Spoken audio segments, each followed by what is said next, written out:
ang BINI ay mabilis mag-disband yan. Ma-overcook ang mga bata. It's because of parang ma-overwhelm sila sa kasikatan nila. Sana wag lumaki yung ulo nila, pero isa sa mga mangyayari dyan ay mga selosan sa kung sino ang aangat sa kanila. Simula ngayon simula ngayong taon. So, 2 to 3 years, the BINI will mag-disband again. Kung titignan mo yung mga past issues ng BINI, yung sa maskara, yung sa face mask, naalala nyo yun, yung issue sa airport, tapos pangalawa naman, yung very recent, yung nangyari kay Ashley 13 at yung bad joke na nangyari.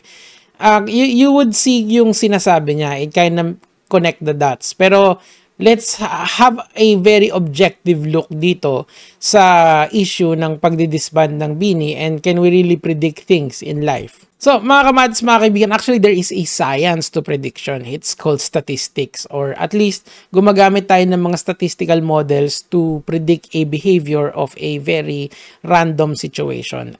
Best example nito is the elections, di ba?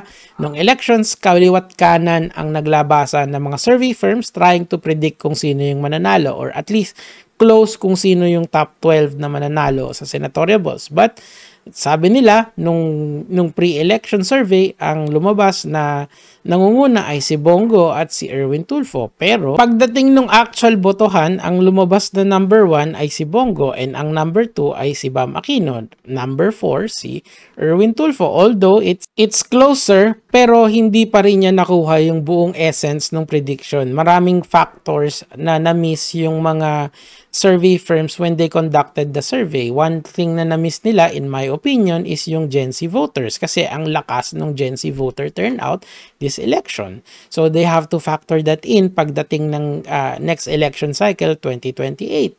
These are all the things na kailangan nilang intindihin to create a better model for prediction. Unlike yung mga katulad ni Jay Costura na walang ganong klaseng mathematical model. Nico David, ano ba naman pakialam namin?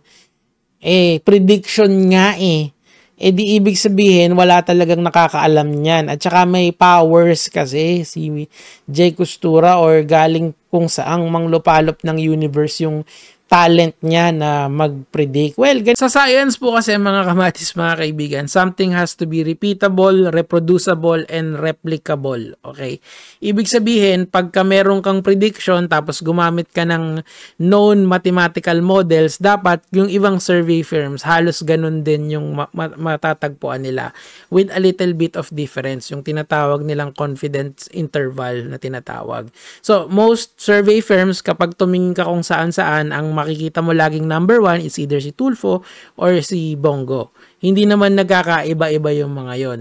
Kasi nga pare-pareha sila ng methodology na ginagamit to a certain degree. Kasi yun yung best na applicable method during that time. Of course, may mga factors silang kailangan i-consider next election cycle, but that is yet to be seen. But in the history of Philippine election from 2007 hanggang ngayon, same lang yung ginagamit nila, and they have very good results na pe-predict talaga nila kung sino yung mananalo, or at least very close yung kanilang prediction to the actual event, mga kamatis, mga kaibigan. Ang problema kasi sa mga katulad nila Jay Costura, hindi masyadong ganun yung nangyayari. Napaka-open-ended, di ba? Katulad nito, sabi niya, in 2 to 3 years, maghihiwalay ang BINI. Pero what if dumaan yung 3 years, hindi pa sila naghihiwalay? Di mali siya. Paano kung sa 4th year, doon sila nag-disband? Or paano kung 6 years, doon sila nag-disband? Kasi ang BINI ngayon, they are 21 years old. In time, they will grow up as artists. In time, they will need to find new avenues para kumita sila ng pera. Yung iba sa kanila, magiging solo artist, baka yung iba, maging artista. But that is yet to be seen. But to say na magdi-disband sila because of, inggitan. Mga mangyayari dyan ay mga selosan sa kung sino ang aangat sa kanila. Hindi naman siguro. Siguro kung magdi-disband sila, it's out of how careers progress in showbiz. Gets nyo? Di ba parang si Beyonce or yung Destiny's Child, di ba? Mas okay mag-solo-solo sila doon. Or yung other bands na nagdi-disband sila and nagkakaroon sila ng solo careers. Pero look at SB19. That's not really how it happened, di ba? You have to have a scientific approach kasi in comparing bands. Kasi ano naman yan, may data naman yan, makikita nyo eh.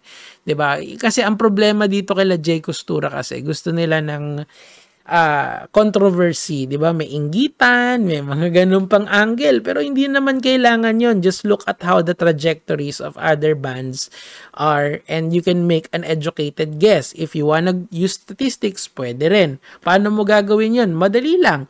Tignan mo yung kanilang sales, ticket sales, tignan mo yung kanilang views sa video, tignan mo yung mga fans nila, nabawasan ba, nadagdagan ba, or going strong pa.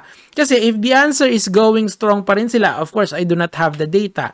Pero if I was to make an educated guess kung kailan magdidisband ang BINI, titignan ko yung projection nila sa data nila, titignan ko kung yung sales nila mataas pa ba, titignan ko kung yung mga fans nila lumalago pa, titignan ko yung fan base ni Maloy kung everyday ba nadadagdagan yung millions of fans niya. Ganun ko siya titignan. I will look at the numbers and predict where it will likely to fall. And in my opinion, kung ang trajectory naman nila is pataas pa rin, walang sense mag-disband ang BINI in the nearest time possible. At saka kasi 3 years is such a long time sa mga artists dito sa Pilipinas. 'Di ba? Hindi naman kasi forever sikat ang artista. So, or ang mga artist, may pumapalit diyan eventually. But the point here is that I will not wish them na mag-disband sila just because may inggitan. I will look at the data, and if the data is telling me na talagang malakas ang BINI at yung suporta nila is solid, talagang hindi ko pag-iisipan na magde-disband sila. Case in point, mga kamatis, mga kaibigan, yung nangyari kay Ashley 13.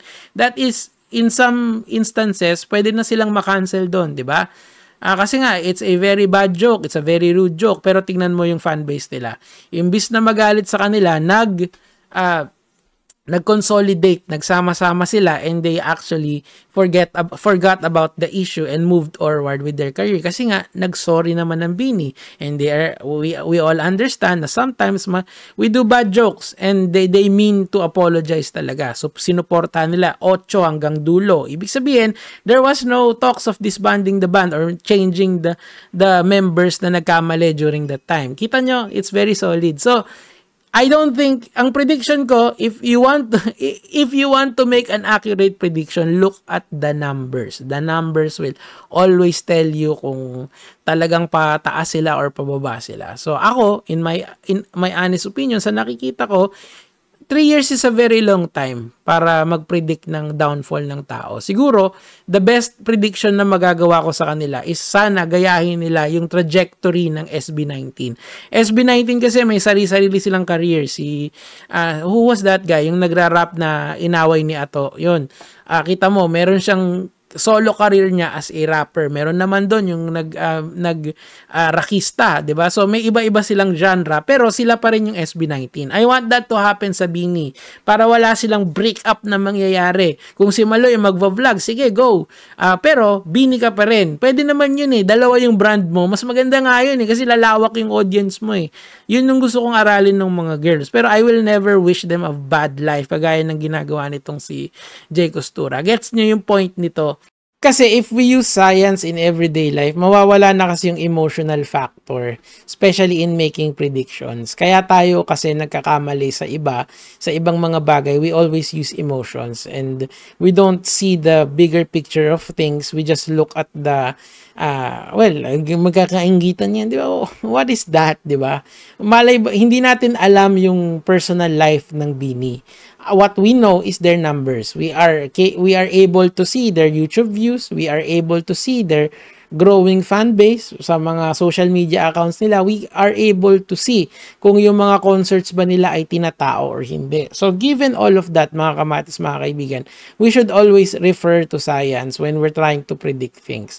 If we want to make an accurate prediction of something, let's use at least yung educated guess natin, yung all available data na publicly present. Yung problema kasi kay Jay Costura, medyo may mekos-mekos na ng emotions. Okay, may mga inggitan na mangyayari dyan. I mean, if you look at the trajectory of bands naman talaga, hindi talaga naman nagtatagal yung mga girl groups. Pero, if anything, ang SB19, matagal na sila, di ba? So, going strong pa nga eh. Kasi nga, nag-diversify sila ng ginagawa nila. Pinalawak nila yung brand nila. That's why may staying power sila. And I want that to be the blueprint ng BINI in the next 3 years. How do you diversify? How do you make yourself better versions of yourself? They are very young, 21 years old. Dami pang pwede mangyari sa buhay, di ba? Hindi naman tapos yan after mag-disband eh. Or better, wag na silang mag-disband. Mag-ano na lang, gawa na lang sila ng sarili-sarili nilang brand. Kayang-kaya yan. The girls are very talented and they are beautiful as well. 'Di ba? Kung nagawa ng SB19, of course, BINI can do that as well. May blueprint na eh, susundan mo na lang. Huwag tayong magpapaniwala sa mga prediction out of thin air just because controversial yung sinabi doesn't mean it's correct. Yan lang naman yung sa akin for today, mga lads.